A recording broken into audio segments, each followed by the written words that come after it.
Hi, எல்லோரும் எப்படி இருக்கிறீங்க? நாங்கள் நல்லா சுகமாக இருக்கோம். நீங்களும் சூப்பராக இருப்பீங்கன்னு நினைக்கிறேன். இன்றைக்கி இந்த வீடியோவில் வந்து எப்படி ஒரு கேக்கை சாண்ட்விச் பண்ணுறேன்னு பார்க்க போகிறோம். முதலாவது நான் வந்து அவனில் இருந்து பேக் பண்ணி எடுத்த கேக்கை நல்லா ஆற விட்டுட்டு 3 லேயர்ஸாக கட் பண்ணி எடுத்துருக்கிறேன். அதுக்கு பிறகு கேக்கை சாண்ட்விச் பண்ணுறதுக்கு முதல்ல கேக்கை வந்து மொய்ஷ் பண்ணிக்கொள்ளணும்.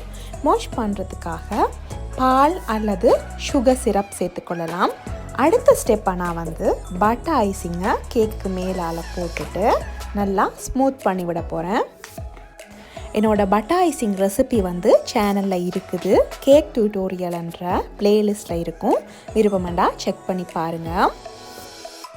இதில் நான் வந்து இதை ஸ்மூத் பண்ணுறதுக்கு ஒரு சின்ன கத்தி தான் யூஸ் பண்ணியிருக்கேன். எனக்கு வந்து இது இலகுவாக இருக்குது. உங்களுக்கு விருப்பமெண்டா ஒரு ஸ்பெச்சுலாவால் இதை ஸ்மூத் பண்ணிக்கொள்ளலாம்.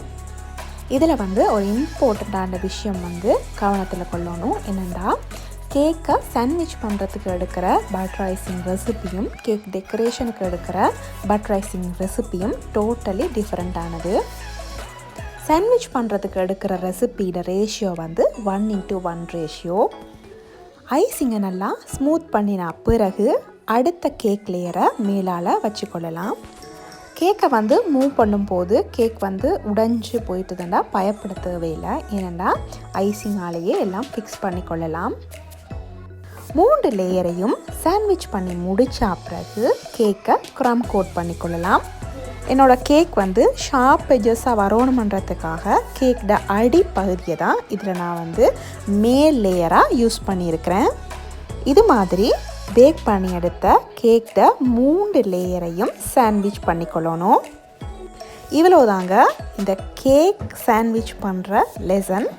இன்னும் ஒரு இன்ட்ரெஸ்டிங்கான லெசனோட சந்திக்கலாம்.